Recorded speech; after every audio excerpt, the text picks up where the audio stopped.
வந்து நம்மளை பத்தி பேசிக்கா தெரிஞ்சுக்கிறதுக்கு என்னெல்லாம் இருக்குன்னு கேட்டோம்னா, நம்மளுக்கும் ஆண்களுக்கும் இருக்கக்கூடிய உறுப்புகள்ல தான் வந்து நிறைய வித்தியாசங்கள் இருக்கும்.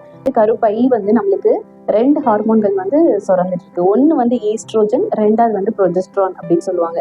ஸோ இந்த ஈஸ்ட்ரோஜன்ங்கிற ஹார்மோன் வந்து பெண்களுக்கும் இருக்கும், ஆண்களுக்கும் இருக்கும். ஆனா ஆண்களுக்கு கம்மியான அளவுல இருக்கும், பெண்களுக்கு வந்து ஜாஸ்தியா இருக்கும். வணக்கம். பெண்களோட உடம்பு ரிலேட்டடா நிறைய சீக்ரெட்ஸ் வந்து நமக்கு தெரியாம இருக்கும். இன்னைக்கு அதை வந்து நம்ம டாக்டர் மேம் கிட்ட கேட்டு தெரிஞ்சுக்க போறோம். வணக்கம் மேம்.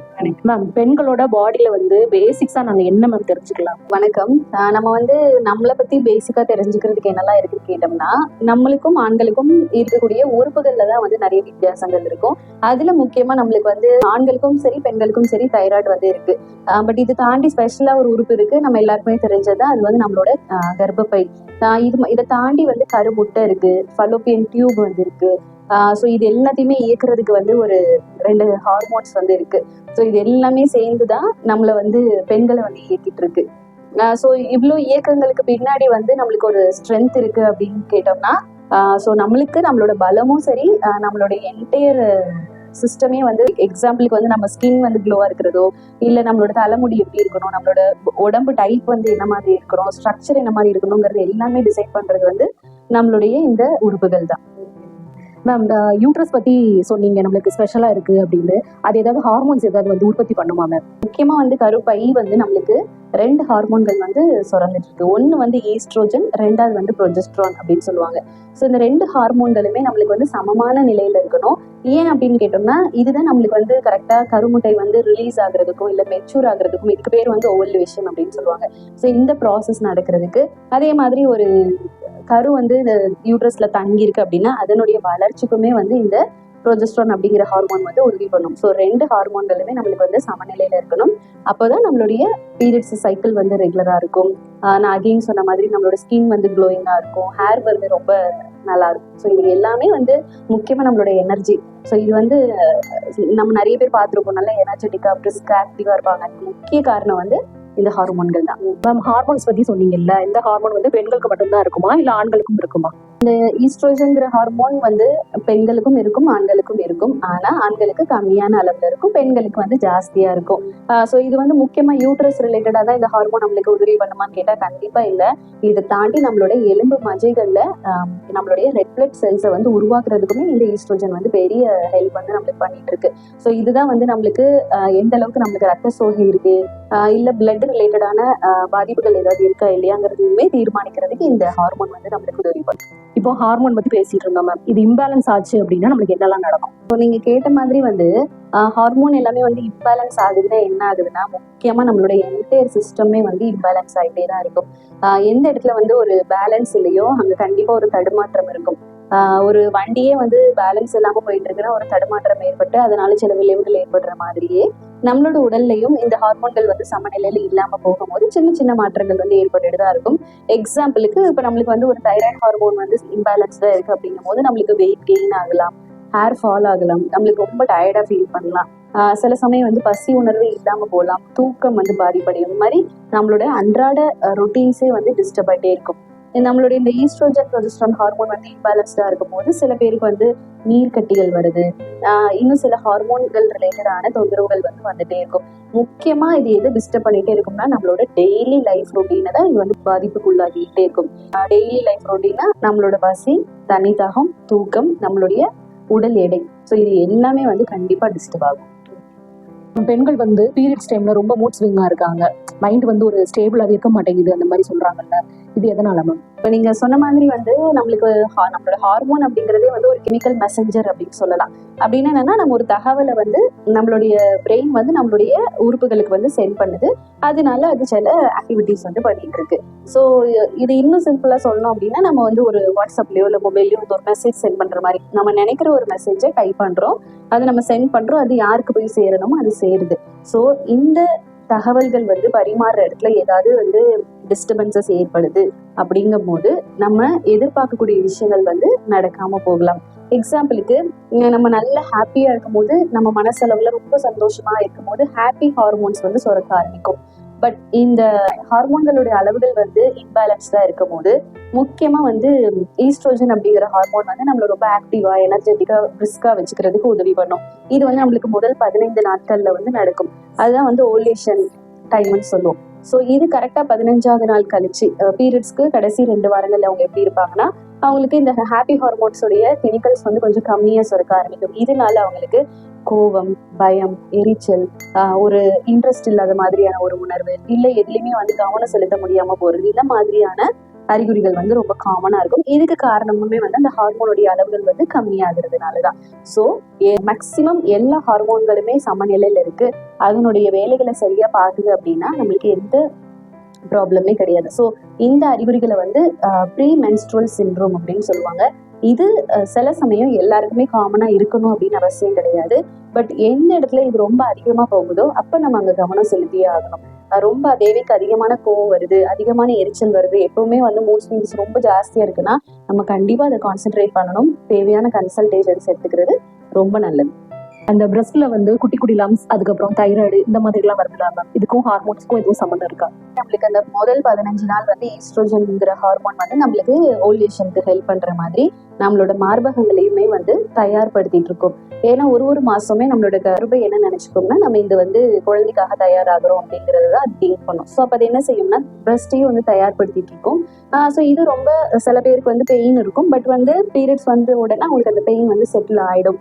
இது ரொம்ப நார்மல். பட் பீரியட்ஸ் வந்தாலுமே அந்த பெயின் வந்து குறையல, இல்லைன்னா வந்து நீங்க சொன்ன மாதிரி அந்த லம்ப் வந்து இருக்குது, ஆனா அது கொஞ்சம் கொஞ்சம் ஹார்ட் ஆகுது, ரொம்ப கடினத்தன்மையா இருக்கு, அதே மாதிரி சைஸ் பெருசாயிட்டு போகுது, இல்லைன்னா நம்மளுக்கு வந்து நம்மளுடைய நிப்பிள்ல ஏதாவது டிஸ்சார்ஜ் வந்து வருது, அந்த டிஸ்சார்ஜ் வந்து ரத்தமா இருக்கலாம், நீரா இருக்கலாம், இல்லைன்னா ஒரு பஸ்ஸா கூட இருக்கலாம், சீல் வடிகிற மாதிரி இருக்கலாம். ஸோ இந்த மாதிரியான மாற்றங்கள் ஏற்படும் போது நம்ம அதை கண்டிப்பா கவனத்துக்குள்ள கொண்டு வரணும். அதே மாதிரி தைராய்டும் சேம். நம்மளுக்கு வந்து பீரியட்ஸ் வந்து இர்ரெகுலர் ஆகுது அப்படின்னா அதுக்கு தைராய்டும் ஒரு காரணமாக இருக்கலாம். ஸோ இது நம்ம அவாய்ட் பண்றதுக்கு என்ன பண்ணலாம்னு கேட்டோம்னா, வருஷத்துல ஒரு தடவையாவது நம்மளுடைய தைராய்டோட அளவுகள் எவ்வளவு இருக்கு, நம்மளுடைய ஸ்கேன் வந்து பரிசோதனை பண்ணிட்டு நம்மளோட கர்ப்பப்பை நார்மலா இருக்கா இல்லையா, அதே மாதிரி மேமோகிராம். ஸோ இந்த 3மே நம்ம அட்லீஸ்ட் ஒரு வருஷத்துக்கு ஒரு தடவை இல்லைன்னா 3 இயர்ஸ்க்கு ஒரு தடவையாவது மேண்டேட்டரியா பண்ணிக்கிட்டோம்னா எந்த நோயா இருந்தாலும் நம்மளால ப்ரிவென்ட் பண்ணிக்க முடியும். மேம் வீட்லயே வந்து நம்ம பிரஸ்ட்டை வந்து எக்ஸாமினேஷன் பண்ணலாம்னு சொல்றாங்களே, பண்ணலாமா மேம்? அப்படி ஆக்சுவலா இது வந்து ரொம்ப நல்ல கொஸ்டின். ஆக்சுவலா நம்ம வந்து வீட்ல இருந்தே தாராளமா பண்ண முடியும். பட் எப்ப பண்ணலாம், எப்படி பண்ணலாம் அப்படிங்கறது தான் நம்மளுக்கு வந்து தெரிஞ்சுக்கணும். ஒண்ணு வந்து என்னன்னா, நம்மளுக்கு பீரியட்ஸ் வந்து முதல்ல ஒரு 5 நாள்ல இருந்து 7 நாளுக்குள்ள நம்ம இந்த டெஸ்ட் வந்து பண்ணி பார்க்கலாம்.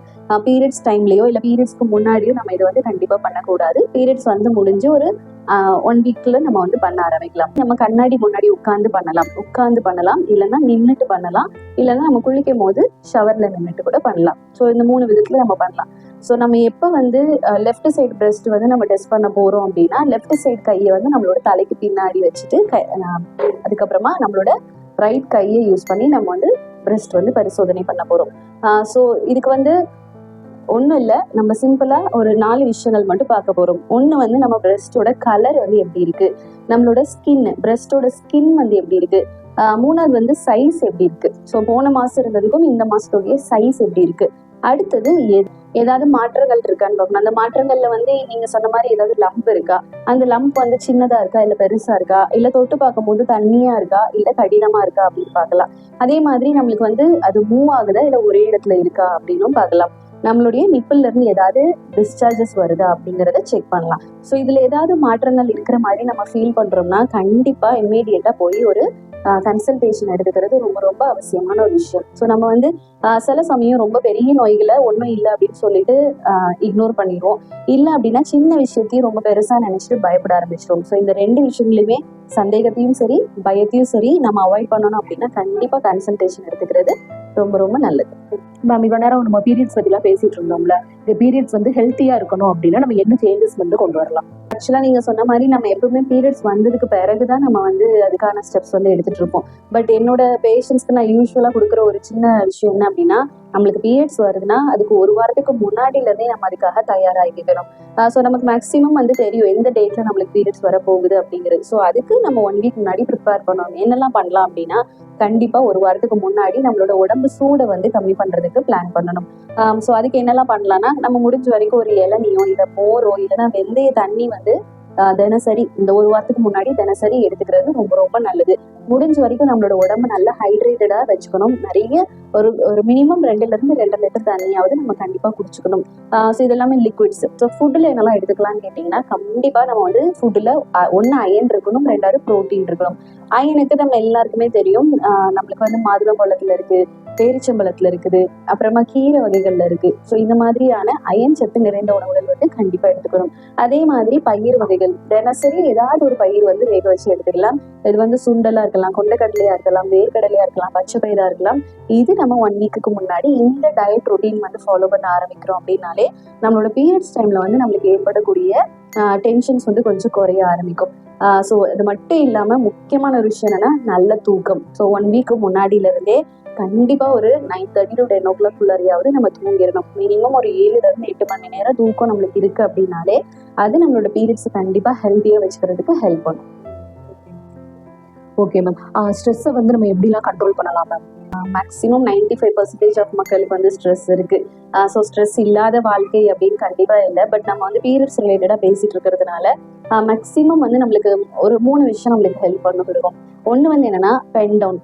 இது வந்து நம்மளோட பீரியட்ஸ் லாஸ்ட் 3 months நம்மளுக்கு எந்த டைம்லலாம் பீரியட்ஸ் வந்திருக்கு, அதே மாதிரி பீரியட்ஸ் வரதுக்கு முன்னாடி நம்மளோட மைண்ட் செட் எப்படி இருக்கு அப்படிங்கிறத நோட் பண்ணிக்கிட்டா போதும். ரொம்ப சிம்பிள். ஸோ அப்போ நம்ம வந்து அனலைஸ் பண்ணிக்கலாம். ஸோ இந்த லாஸ்ட் 3 months-ஆவே எனக்கு பீரியட்ஸ் வரதுக்கு முன்னாடி நான் வந்து ஸ்ட்ரெஸ் ஆகுறேன், எனக்கு வந்து மூட் ஸ்விங்ஸ் வருது, இல்லைன்னா நான் வந்து ஒன்றில் இரிட்டேட் ஆகுறேன், இல்லைன்னா வந்து கத்திட்டே இருக்கேன் அப்படிங்கிறத நம்ம வந்து சரியா அனலைஸ் பண்ணிக்கலாம். அப்போ நம்மளால அதுக்கு என்ன ஸ்டெப் எடுக்க முடியுமோ அதை தாராளமா பண்ணலாம். ரொம்ப சிம்பிளா எனக்கு இந்த மாதிரியான விஷயங்கள் எல்லாம் என்ன ட்ரிகர் பண்ணுது, எனக்கு கோவத்தை ஏற்படுத்துது அப்படின்னா அந்த பர்டிகுலர் விஷயங்களை மட்டும் நம்ம முடிஞ்ச வரைக்கும் அவாய்ட் பண்றதுக்கு பிளான் பண்ணலாம். ஒண்ணு. ரெண்டாவது வந்து என்னன்னா நம்ம வந்து ஷேர் பண்றதுக்கு ஆரம்பிக்கிறோம். நம்ம வந்து நிறைய விஷயங்களை நோட் பண்ணிக்கிறோம், எழுதி வச்சுப்போம், நான் இப்படிலாம் டிஸ்டர்ப் ஆகுறேன்னு தெரிஞ்சுப்போம். பட் அந்த விஷயங்களை கண்டிப்பா நம்மளுடைய வெல் விஷஸ் கிட்ட ஷேர் பண்றதுக்கு ஆரம்பிக்கிறோம். ஸோ ஷேரிங் அப்படிங்கிறது வந்து நமக்கு ஒரு சொல்யூஷன் கிடைக்கணும், அதுக்காக ஷேர் பண்றோங்கிறத தாண்டி ஷேர் பண்ணும்போது என் மனசு எனக்கு லேசா இருக்கு, என்கிட்ட இருந்த பாரம் வந்து கொஞ்சம் குறைஞ்சிருக்குங்கிற ஃபீல் மட்டும் இருந்தாலே போதும். ஸோ நம்ம கண்டிப்பா சொல்யூஷன் எக்ஸ்பெக்ட் பண்ணிக்கிட்டு ஷேர் பண்ணோம் அப்படின்னா கண்டிப்பா டிசப்பாயின்மெண்ட் ஆக போறோம். ஸோ ஷேரிங் வந்து ஒரு பெஸ்டான ஒரு கீயா இருக்கும். இன்கேஸ் நம்மளுக்கு வந்து தேவையான சொல்யூஷன் கிடைக்கலங்கும் போது அந்த இடத்துல நம்மளுக்கு வந்து இந்த கவுன்சிலிங் செஷன்ஸ் எல்லாமே வந்து ஹெல்ப் பண்ணி கொடுக்கும். ஸோ கரெக்டான கவுன்சிலர்ஸ் கிட்ட நீங்க வந்து கவுன்சிலிங் எடுத்துக்கிட்டீங்கனாலுமே இந்த சின்ன சின்ன ப்ரீ மென்ஸ்ட்ரல் சிண்ட்ரோம்ல இருந்தும் மூட் ஸ்விங்ஸ்ல இருந்தும் கொஞ்சம் ஈஸியா வெளியில வந்துடலாம். ஏன் கவுன்சிலிங் அந்த அளவுக்கு முக்கியம் அப்படின்னு நான் சொல்றேன்னா, இந்த மாதிரியான சின்ன சின்ன மூட் ஸ்விங்ஸ் தான் வந்து நம்மளுக்கு நாளைக்கு ஃபியூச்சர்ல வந்து ஒரு பெரிய பெரிய டிசீஸ் வந்து ஏற்படுத்தி கொடுத்துட்டே இருக்கு. எக்ஸாம்பிளுக்கு ரொம்ப அதிகமான ஹார்மோனல் இம்பேலன்சஸ்னால தைராய்டு, பிசிஓடி, ஃபைப்ராய்டு, இல்லைன்னா வந்து எமோஷனலா வந்து ரொம்ப டிப்ரெஷன் ஆகுது. இந்த மாதிரியான கண்டிஷன்ஸ் எல்லாமே வந்து நான் காமனா பார்த்துட்டு இருக்கோம். ஸோ இதை அவாய்ட் பண்றதுக்கு இந்த ஷேரிங் அப்படிங்கிறதும், ரெண்டாவது கவுன்சிலிங் அப்படிங்கிறதும் பெரிய அளவுல ஹெல்ப் பண்ணி கொடுக்கும். இப்போ நம்ம பீரியட்ஸ் பத்தி, ஸ்ட்ரெஸ்ஸை பத்தி இப்படி நிறைய விஷயங்கள் நீங்க வந்து ஷேர் பண்ணிட்டு இருக்கீங்க. இப்போ வந்து இதுல ஹோமியோபதி வந்து எந்த அளவுக்கு எங்களுக்கு ஹெல்ப் பண்ணும் அப்படிங்கிறத வந்து சொல்லுங்க. ஸோ இந்த இடத்துல வந்து ரொம்ப ஸ்பெஷலான ஒரு விஷயம் என்ன அப்படின்னா கண்டிப்பா ஹோமியோபதின்னு தான் சொல்லியே ஆகணும். ஏன்னா ஹோமியோபதி வந்து ஒரு நோயை வந்து கம்ப்ளீட்டா அதனுடைய ரூட் காஸ்ல இருந்து ட்ரீட் பண்ணும் அப்படின்னு சொல்லிட்டு நம்ம நிறைய இடங்கள்ல பேசிட்டே இருக்கோம். அது என்ன ரூட் காஸ் அப்படின்னு சொல்லிட்டு இருக்கோம் அப்படின்னா ஒரு அடித்தளம் தான். எந்த நோய்களுக்குமே ஒரு அடித்தளம் அப்படிங்கிறது ஒண்ணு இருக்கும், இல்லைன்னா ஒரு காரணங்கள் அப்படிங்கிறது ஒண்ணு இருக்கும். இந்த காரணங்கள்ல வந்து மெயின்டைனிங் காஸ் அப்படின்னு ஒரு விஷயம் வந்து வந்துட்டே இருக்கும். மெயின்டைனிங் காஸ் அப்படிங்கிறது என்னன்னா ஒரு நோய் உருவாகுறதுக்கு ஒரு காரணம் இருக்கு, அதே மாதிரி அந்த நோயை வந்து ரொம்ப வருஷமா சரியாகாம விடுறதுக்குமே ஒரு காரணம் இருக்கும். ஸோ அது என்ன அப்படிங்கறத சரியா கண்டுபிடிக்கணும் ஒண்ணு. ஸோ இதுதான் வந்து ரூட் காஸ் அப்படின்னு சொல்லிட்டு சொல்லுவோம். இது மட்டும் இல்லாம அவங்களுடைய எமோஷனல் ஸ்ட்ரெஸ், எமோஷனல் பேலன்ஸ் வந்து எப்படி இருக்கு, முக்கியமா அவங்களுடைய மென்டல் ஸ்டேட் எப்படி இருக்கு அப்படிங்கறது எல்லாமே கிளியரா வந்து கேட்டு கம்ப்ளீட்டான கேஸ் ஹிஸ்டரி மூலயமா அவங்கள வந்து நம்மளால ரெக்கவர் பண்ணி கொண்டு வர முடியும். ஸோ இதுல வந்து முக்கியமா வந்து பெண்களுக்கு ஏற்படக்கூடிய இந்த ஸ்ட்ரெஸ்னாலேயோ இல்லை ப்ரீமென்ஸ்ட்ரல் சிம்டம்ஸ் வந்து ஜாஸ்தி ஆகிறதுனாலே, இல்லைன்னா வந்து mood swings, PCOD, fibroid, thyroid, இது எல்லாமே வந்து கண்டிப்பா ஒரு எமோஷனல் இம்பாக்ட் இல்லாம இருக்கவே செய்யாது. ஏதாவது ஒரு ஸ்ட்ரெஸ்ஸோ, ஒரு டிசப்பாயின்மெண்ட்ஸோ, ஒரு கில்ட்டோ, ஒரு வரியோ ஏதோ ஒன்று கண்டிப்பா இருந்துட்டே தான் இருக்கும். ஸோ இது எல்லாமே வந்து கம்ப்ளீட்டா கேட்டு எடுத்து மெடிசன்ஸ் கொடுக்கும் போது அவங்களுடைய இன்னர் ஸ்டேட் வந்து ரொம்ப ஹாப்பியாகவும் இருக்கும். அதே மாதிரி அவங்களோட நோய் வந்து திரும்ப மேக்சிமம் வராது. அப்படியே வந்தாலும் அதனுடைய இன்டென்சிட்டி வந்து ரொம்ப ரொம்ப ரொம்ப கம்மியா இருக்கும். ஸோ இதுதான் வந்து ஹோமியோபதியில பார்த்து வியப்படைந்த ஒரு விஷயமாவே இருக்கு. முக்கியமா இன்னைக்கு நிறைய பெண்களுக்கு வந்து பிசிஓடில இருந்தும், தைராய்ட்ல இருந்தும், ஃபைப்ராய்ட்ல, அடினோமயோசிஸ் இந்த மாதிரியான நிறைய கண்டிஷன்ஸ்ல இருந்து வெளியில வர்றதுக்கு ஹோமியோபதியோட பங்களிப்பு வந்து ரொம்ப அதிகமாவே இருக்கு. ரொம்ப நன்றி மேம். இவ்வளவு நேரம் வந்து நிறைய சீக்ரெட்ஸ் வந்து தெரியாத விஷயங்கள் நிறைய இருந்தது. அதை நீங்க எங்களோட ஷேர் பண்ணீங்க. நெக்ஸ்ட் வீக் வந்து உங்களை நான் மீட் பண்றேன் மேம். Thank you ma'am.